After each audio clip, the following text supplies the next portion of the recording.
Good morning students. आज हम जो टॉपिक लेने जा रहे हैं वो हाइब्रिडाइजेशन है।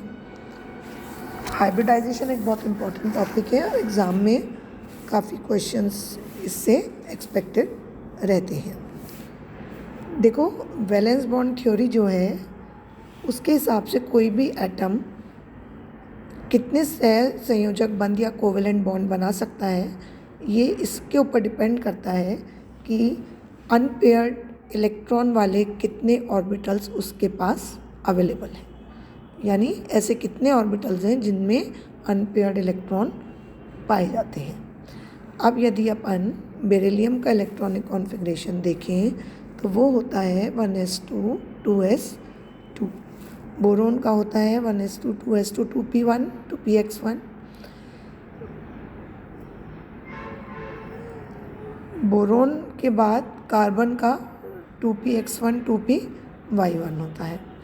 तो इस हिसाब से बेरिलियम को 0 कोवेलेंट बॉन्ड, बोरोन को 1 और कार्बन को 2 कोवेलेंट बॉन्ड बनाने चाहिए। लेकिन हमें मालूम है कि बेरिलियम एक बाईवेलेंट कॉम्प्लेक्स कंपाउंड बनाने वाला एलिमेंट है, बोरोन ट्राई वैलेंट है और कार्बन टेट्रावैलेंट एलिमेंट है।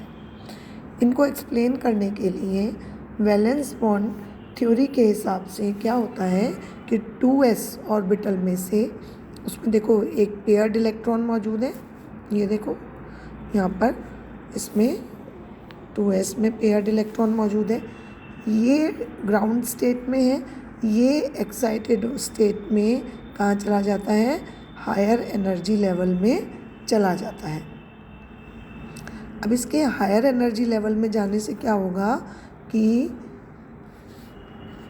बेरिलियम में 2px में आ जाएगा एक इलेक्ट्रॉन, 2s में एक रह गया और 2px में एक आ गया। बोरोन में इसमें एक आ गया और 2px और 2py में 2 आ गए। और कार्बन में 2s में एक ही इलेक्ट्रॉन रह गया और 2px1 2py1 2pz1। यानी अब बेरिलियम के पास 2 अनपेयर्ड इलेक्ट्रॉन हो गए, इसलिए वो बाईवेलेंट होता है। बोरोन के पास 3 अनपेयर्ड इलेक्ट्रॉन हो गए, इसलिए वो ट्राईवेलेंट होता है। और कार्बन के पास 4 अनपेयर्ड इलेक्ट्रॉन हो गए, जिससे कि वो टेट्रावैलेंट कंपाउंड्स बना सकता है।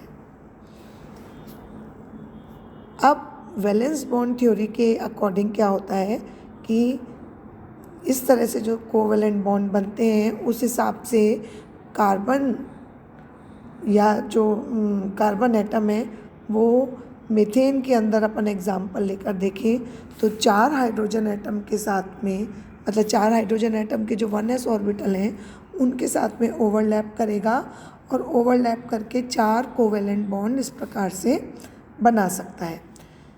ठीक है। अब देखो, कार्बन के अपन ने यहाँ कितने देखे थे, 2s 2px 2py और 2pz। इनके साथ में हाइड्रोजन के चारों 1s ऑर्बिटल ओवरलैप करके क्या बना सकते हैं, 4CH कोवेलेंट बॉन्ड बना सकते हैं। लेकिन अभी यहाँ क्या प्रॉब्लम है, यहाँ ये है कि एक ओवरलैपिंग हाइड्रोजन की कार्बन के साथ 1s ऑर्बिटल के द्वारा होगी, जो कि स्फेरिकल होते हैं, दोनों के पास ही 1s ऑर्बिटल ओवरलैपिंग होगी। तो स्फेरिकल होने से उनमें डायरेक्शनल प्रॉपर्टीज़ नहीं होती। जबकि कार्बन के 3 p ऑर्बिटल जो हैं वो हाइड्रोजन के s ऑर्बिटल से sp ओवरलैपिंग करेंगे। तो इस sp ओवरलैपिंग में p ऑर्बिटल की प्रॉपर्टीज़ कैसी होती हैं, डायरेक्शनल होती हैं। तो एक बॉन्ड जो ss ऑर्बिटल ओवरलैपिंग के द्वारा बनेगा ना, वो तो होगा वीक बॉन्ड, क्योंकि इनमें डायरेक्शनल प्रॉपर्टीज़ नहीं होती। और sp ओवरलैपिंग के द्वारा बनने वाला बॉन्ड कैसा होगा, वो स्ट्रॉन्ग बॉन्ड होगा, क्योंकि डायरेक्शनल प्रॉपर्टीज़ होने की वजह से p ऑर्बिटल स्ट्रॉन्ग बॉन्ड बनाते हैं। लेकिन वास्तव में मीथेन में ऐसा नहीं होता, इसके अंदर चारों बॉन्ड समान स्ट्रेंथ के होते हैं। अच्छा, फिर बॉन्ड एंगल भी अलग अलग होंगे। तीनों जो p ऑर्बिटल हैं वो तो 90 डिग्री पर सिचुएटेड है, तो इनके sp कोवेलेंट बॉन्ड जिनसे बनेगा वो तो 90 डिग्री पर होंगे, और ss वाला जो है चौथा वो किस पर होगा, वो 120 डिग्री बॉन्ड एंगल पर सिचुएटेड होगा। तो मीथेन की संरचना ऐसी होनी चाहिए क्या, जैसे ये डायग्राम में शो कर रखी है, लेकिन ऐसा वास्तव में नहीं होता। मीथेन की स्ट्रक्चर कैसी होती है, इसमें कार्बन से जुड़े हुए चारों हाइड्रोजन बिल्कुल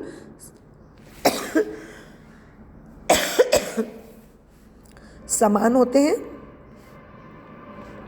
और दो हाइड्रोजन और कार्बन के बीच का बॉन्ड एंगल भी बिल्कुल समान होता है। हर CH बॉन्ड की बॉन्ड एनर्जी भी बिल्कुल समान होती है। तो ऐसा कब संभव होगा, ऐसा तभी संभव होगा जब मीथेन का मॉलिक्यूल टेट्राहेड्रल शेप में हो, इस प्रकार से टेट्राहेड्रल शेप में हो, जिसके सेंटर में कार्बन एटम है और टेट्राहेड्रन के चारों कोनों पर ये देखो 1 2 3 4 4 हाइड्रोजन एटम सिचुएटेड है। उस स्थिति में ये जो स्ट्रक्चर है वो स्टेबल होती है, और बॉन्ड एंगल कितना होता है, 109 डिग्री 28 मिनट होता है। अब इसी तरह से हम यदि BH3 को देखें, या हम H की जगह कोई हैलोजन लगा लें, तो ये BX3 हो जाएगा।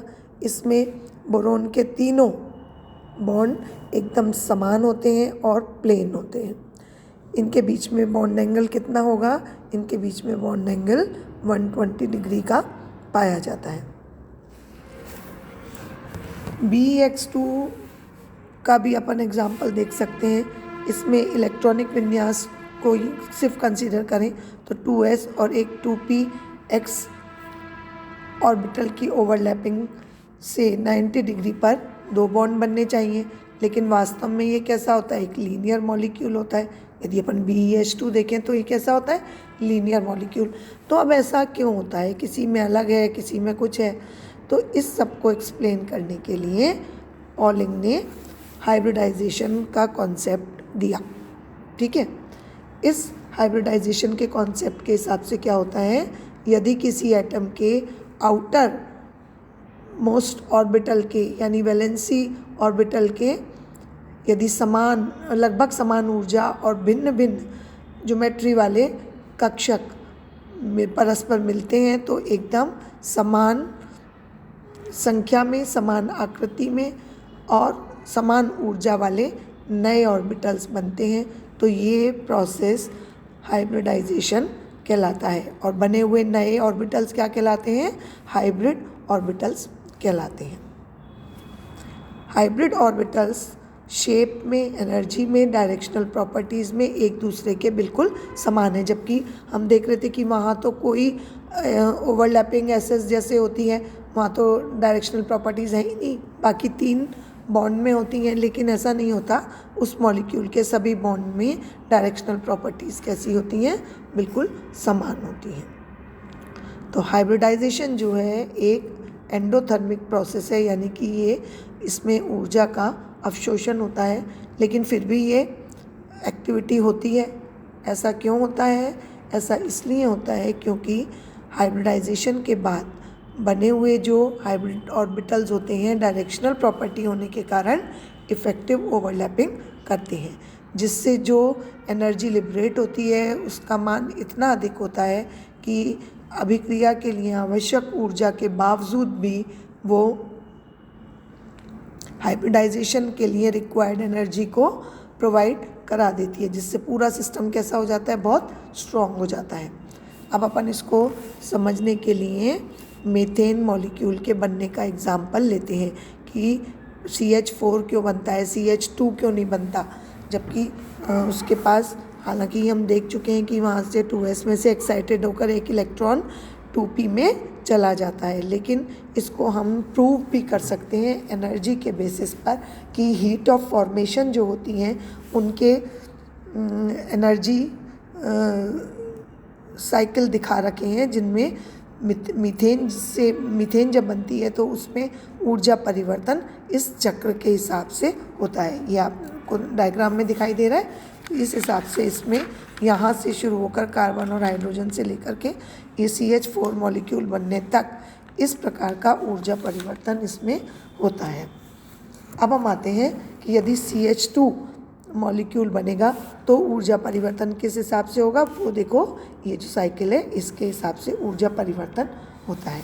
तो इसको अब हम कंक्लूड कैसे करेंगे, इसको हम कंक्लूड करने के लिए हम ये देखते हैं कि जितना हाइब्रिड ऑर्बिटल्स के द्वारा ज़्यादा ओवरलैपिंग होती है उतना ही एनर्जी अधिक मात्रा में रिलीज़ होती है। अब देखो जैसे अपन ने मीथेन का एग्जाम्पल लिया था, तो मीथेन का मॉलिक्यूल जब बनता है तो एक मोल बनने में 18 किलो कैलोरी एनर्जी लिबरेट हो रही थी। लेकिन ये जो 18 किलो कैलोरी लिबरेट हो रही है एनर्जी, इसकी वजह से मीथेन कैसा बहुत स्टेबल कंपाउंड होता है। लेकिन यदि ये इलेक्ट्रॉन एक्साइटेड होकर के हायर एनर्जी लेवल में जा ही ना और मान लो CH2 मॉलिक्यूल बनता है तो क्या होता है, CH2 मॉलिक्यूल बनने में कम एनर्जी लिबरेट होती है, यानी ये 13 किलो कैलोरी पर मोल एक CH2 मॉलिक्यूल बनने में लिबरेट होती है, जो कि काफ़ी कम होने की वजह से वो स्टेबल नहीं होता। अब इसको अपन इस एनर्जी लेवल के द्वारा भी देख सकते हैं कि यहाँ पर कार्बन और हाइड्रोजन दोनों यहाँ शो किए हुए हैं। जब ये CH2 बनता है तो ये लोअर एनर्जी लेवल पर है, इसलिए ये हायर एनर्जी लेवल पर है और इसमें लिबरेट होने वाली ऊर्जा कम है, जिसका मान कितना है 13 किलो कैलोरी पर मोल, और यहाँ पर ये लोअर एनर्जी लेवल पर है और तो इसमें लिबरेट होने वाली एनर्जी है 18 किलो कैलोरी पर मोल। तो इस वजह से ये कैसा होता है, अधिक स्थायी होता है, जबकि CH2 मॉलिक्यूल कम स्थायी होता है। ये आपको मालूम है कि जब ऊर्जा स्तर हाई होता है तो कोई भी चीज़ कम स्थायी होती है और जब ऊर्जा स्तर लो होता है तो वो मॉलिक्यूल ज़्यादा स्टेबल होता है। तो ये हाइब्रिडाइजेशन का कॉन्सेप्ट है। अब हम नेक्स्ट वीडियो में हाइब्रिडाइजेशन किन रूल्स को फॉलो करने के बाद पॉसिबल हो पाता है इसको देखेंगे। Thank you.